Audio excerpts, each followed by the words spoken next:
Have you ever thought about how powerful Sirius Black really was in Harry Potter? What if he wasn't as heroic as he seemed? In today's video, you will find out why Sirius Black is one of the most controversial characters in the entire series. Sirius Black had a tragic fate, a rebellious spirit, and undeniable magical talent. But calling him a good character is not that simple. He was brave, loyal, and willing to fight for what he believed in. Yet his past was filled with reckless choices that led to serious consequences. From childhood, Sirius stood out.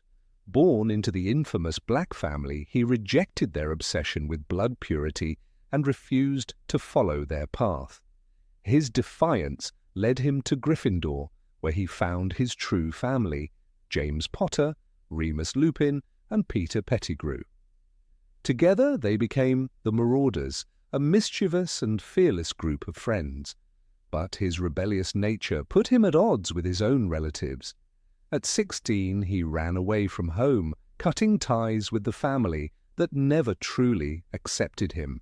When Lord Voldemort rose to power, Sirius joined the Order of the Phoenix. He fought alongside James and Lily, even becoming the godfather of their son Harry. But then came the ultimate betrayal. Peter Pettigrew, whom Sirius had always looked down on, revealed the Potters' hiding place to Voldemort. In one night, Sirius lost everything. His best friends were dead, and their murderer walked free. Consumed by rage, Sirius hunted down Pettigrew, only to be framed for his crimes. With a single explosion, Peter faked his own death, left a street full of bodies, and disappeared, leaving Sirius to take the fall. 12 years in Azkaban, 12 years of torment, locked away with soul-draining dementors. Yet somehow Sirius endured. When he discovered that Peter was still alive, he did the impossible, escaped from Azkaban, something no wizard had ever done before. His only goal was revenge, but fate had other plans. Instead of killing Pettigrew, Sirius became a fugitive, forced to hide in the shadows. He watched over Harry from afar, longing to be the father figure his godson needed. Despite his hardships, Sirius was a formidable wizard. He fought Death Eaters, held his own in duels, and was one of the few wizards who could transform into an animagus at will. He resisted the soul-crushing effects of Azkaban for over a decade, something even seasoned wizards could not do. But was he truly great? Compared to legends like Dumbledore and Voldemort, his magic was not exceptional. His strength lay in his resilience, not in raw power. Yet for all his heroism, Sirius was far from perfect. His childhood arrogance never left him. He bullied Peter Pettigrew, treating him as lesser, which may have driven Peter to betray the Potters. He tormented Severus Snape, turning his school years into a nightmare. Even as an adult, he was reckless, impulsive, and often blinded by emotions. His inability to think before acting led to his own downfall. His final moment, rushing to battle, facing his deranged cousin Bellatrix Lestrange, ended in tragedy. Sirius Black was complex, brave but reckless, loyal but flawed, a hero but not a saint. Some see him as a tragic figure, a man broken by fate. Others see a reckless troublemaker whose choices led to disaster. What do you think? Was Sirius Black a true hero, or did his own flaws seal his fate? The House of Black prided itself on purity, power, and tradition. For generations they ruled the wizarding world from the shadows, weaving their influence through politics and bloodlines.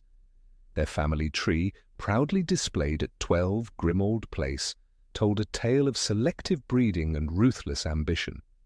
But one name had been scorched away, erased as if it had never existed: Sirius Black. The rebellious son, the traitor, the disgrace. Sirius never fit the mold his parents tried to force upon him. From childhood, he defied their expectations, mocking their obsession with blood purity.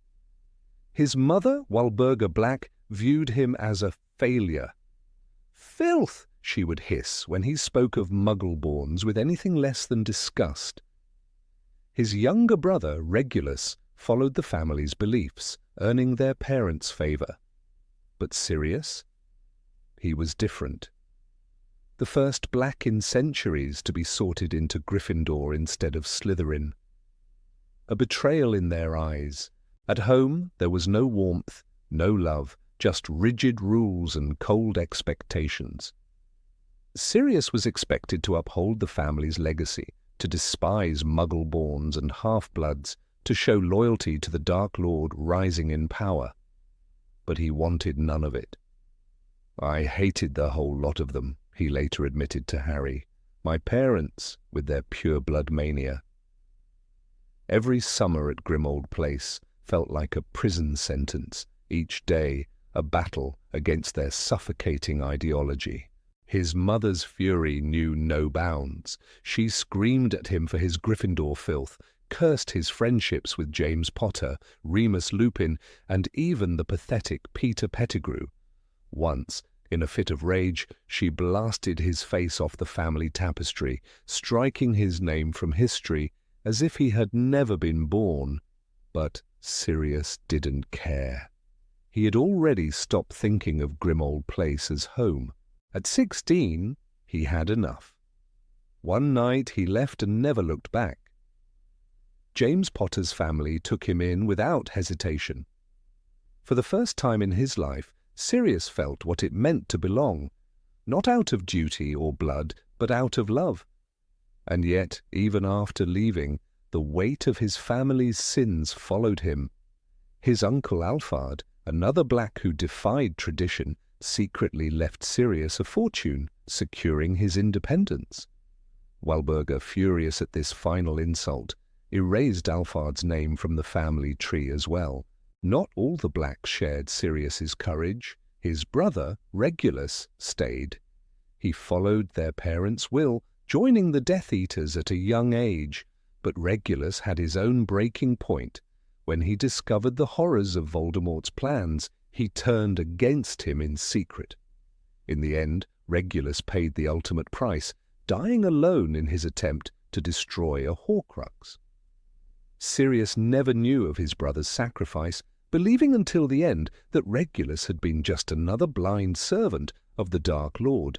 The Black family's dark histories stretched far beyond Sirius and Regulus. Bellatrix Lestrange, Sirius's cousin, was one of Voldemort's most fanatical followers, torturing and killing in his name.